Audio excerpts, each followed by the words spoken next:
Hi hello ನಮಸ್ಕಾರ. ಇದೊಂದು paste ಇದ್ರೆ ಸಾಕು, ಚಿಕನ್ ಬಿರಿಯಾನಿ ಮಟನ್ ಬಿರಿಯಾನಿ ಯಮ್ಮಿಯಾಗಿ ರೆಡಿ ಆಗುತ್ತೆ.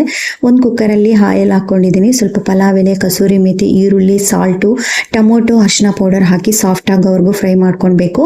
ಸೊ ಈ ಪೇಸ್ಟ್ ಆಲ್ರೆಡಿ ನಾನು ಅಪ್ಲೋಡ್ ಮಾಡಿದ್ದೀನಿ, ಚೆಕ್ ಮಾಡಿ ವಿಡಿಯೋನ. ಸೊ ಟೊಮೊಟೊ ಸಾಫ್ಟ್ ಆಯಿತು, ಇವಾಗ ಚಿಕನ್ನ ಸೇರಿಸ್ಕೊಳ್ಬೇಕು.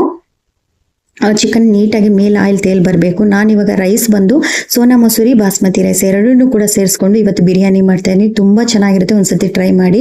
ಸೊ ಚಿಕನಲ್ಲಿ ಆಯಿಲ್ ಎಲ್ಲ ಬಂತು, ಇವಾಗ ಮಸಾಲ ಹಾಕ್ಕೊಂಡು ಅದನ್ನು ಕೂಡ ಒಂದು ಸ್ವಲ್ಪ ನೀಟಾಗಿ ಫ್ರೈ ಮಾಡಿಕೊಂಡು ನೆನೆಸಿರುವಂಥ ಅಕ್ಕಿ ಮತ್ತು ನೀರು ಒಟ್ಟಿಗೆನೆ ಸೇರಿಸಿದ್ದೀನಿ. ಇವಾಗ ಸಾಲ್ಟ್ ಕರೆಕ್ಟ್ ಇದೆಯಾ ಅಂತ ನೀಟಾಗಿ ಚೆಕ್ ಮಾಡಿಕೊಂಡು ಸೂಪರಾಗಿ ಒಂದು 15 to 20 ಮಿನಿಟ್ಸಲ್ಲಿ ನಮ್ಮ ಬಿರಿಯಾನಿ ಅಂತ ರೆಡಿ ಆಗುತ್ತೆ. ಅದೇನು ಮಸಾಲ ಅನ್ನೋದು ನಾನು ಆಲ್ರೆಡಿ ಅಪ್ಲೋಡ್ ಮಾಡಿದ್ದೀನಿ ನನ್ನ ಚಾನಲಲ್ಲಿ, ಚೆಕ್ ಮಾಡಿ. ಬಿಸಿ ಬಿಸಿ ಬಿರಿಯಾನಿ ಅಂತೂ ರೆಡಿ ಆಯಿತು. ಕಲರ್ ನೋಡ್ಬೋದು ಎಷ್ಟು ಚೆನ್ನಾಗಿದೆ ಅಂತ ಅಂದ್ಬಿಟ್ಟು. ಸೊ ಫೈನಲಿ ನಮ್ಮ ಬಿರಿಯಾನಿ ರೆಡಿ ಆಯಿತು. ಟ್ರೈ ಮಾಡಿ. Take care.